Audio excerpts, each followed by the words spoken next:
Plato's famous Allegory of the Cave, written around 380 BC, is one of the most important and influential passages of the Republic.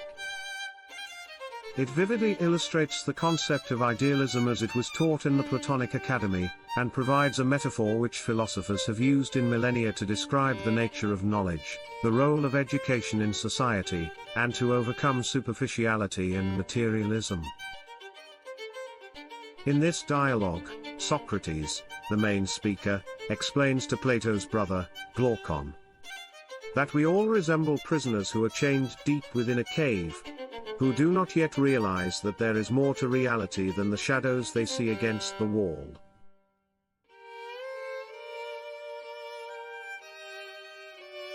Imagine that there are people living in a cave deep underground.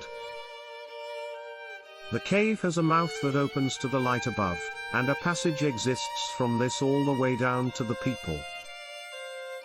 They have lived here from infancy, with their legs and necks bound in chains. They cannot move.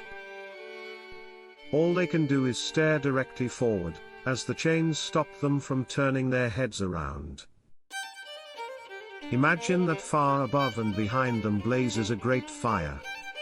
Between this fire and the prisoners, a low wall is erected along a path, something like puppeteers use, to conceal themselves during their shows. Look and you will also see other people carrying objects back and forth along the wall. Things of every kind, images of people and animals, carved in stone and wood, and other materials. Some of these other people speak, while others remain silent. Now, if they could speak, would you say that these prisoners would imagine that the names they gave to the things they were able to see, applied to real things? And, if a sound reverberated through their cave, from one of those others passing behind the wall, do you suppose that the prisoners would think anything, but that the passing shadow was what really made the sound? Then, undoubtedly, such prisoners would consider the truth to be nothing but the shadows of the carved objects. Imagine one of them is set free from these chains and these misconceptions. What do you think his reaction would be if someone informed him that everything he had formerly known was illusion and delusion? But that now he was a few steps closer to reality, oriented now toward things that were more authentic, and able to see more truly. And, even further, if one would direct his attention to the artificial figures passing to and from, and ask him what their names are, would this man not be at a loss to do so? Would he, rather, believe that the shadows he formerly knew were more real than the objects now being shown to him? Now, if he was forced to look directly at the firelight, wouldn't his eyes be pained? Wouldn't he turn away and run back to those things which he normally perceived and understand them as more defined and clearer than the things now being brought to his attention?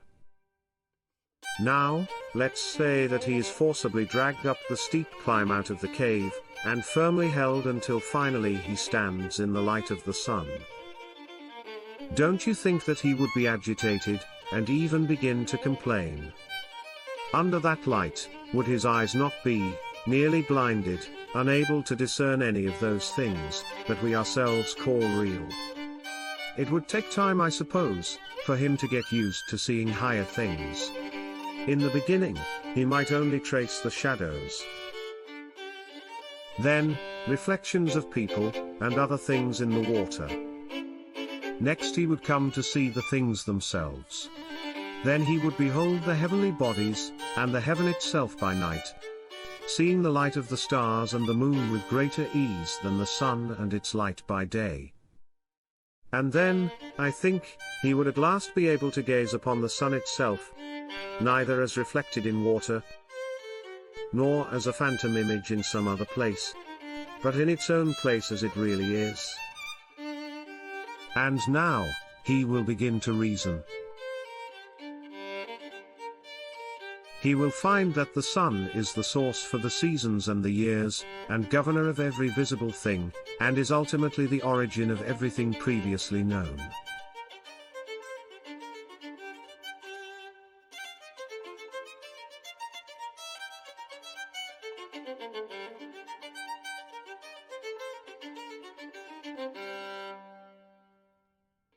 That being the case, should he remember his fellow prisoners and their original dwelling and what was accepted as wisdom in that setting, don't you imagine he would consider himself fortunate for this transformation, and feel pity for the prisoners?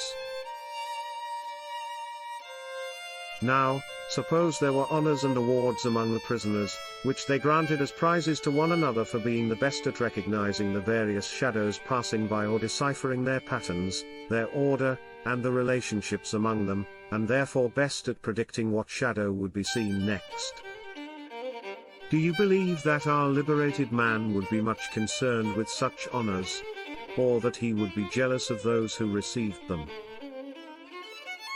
Or that he would strive to be like those who were lauded by the prisoners and enjoy pride of place among them? Or would rather take Homer's view, and rather wish, in earthly life, to be the humble serf of a landless man, and suffer whatever he had to, instead of holding the views of the prisoners and returning to that state of being? Well, here's something else to consider. If such a man would suddenly go from the sunlight to once more descend to his original circumstances, wouldn't his vision be obscured by the darkness? And so, let's say he is with the prisoners and gets put into the position of interpreting the wall shadows. His eyes are still adjusting to the darkness, and it may take a while before they are. Wouldn't he become a laughingstock? Wouldn't they say, "You have returned from your adventure up there with ruined eyes"? Would they not say that the ascent was a waste of time? And if they had the opportunity, do you suppose that they might raise their hands against him, and kill this person who is trying to liberate them to a higher plane?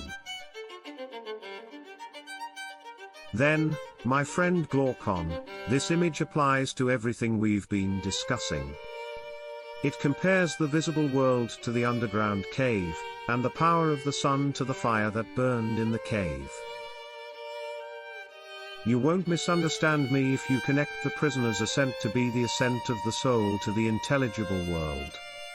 This is how I believe, and I shared it at your wish, though heaven knows whether it is at all true.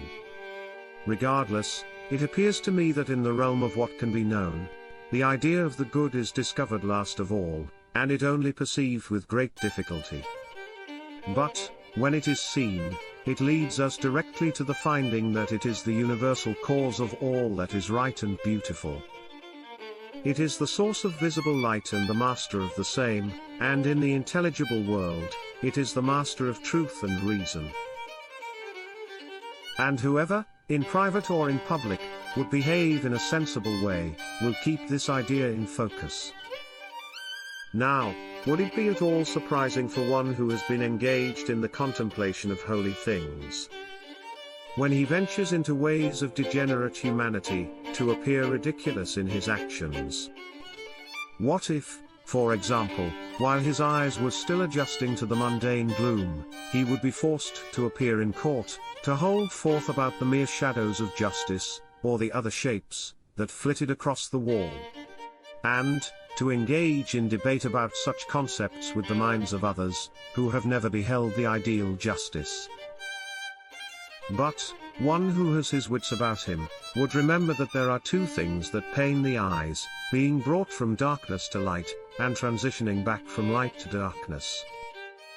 Now, considering that the soul experiences the same discomfort, this man would not make light of another, when he met with a confused soul.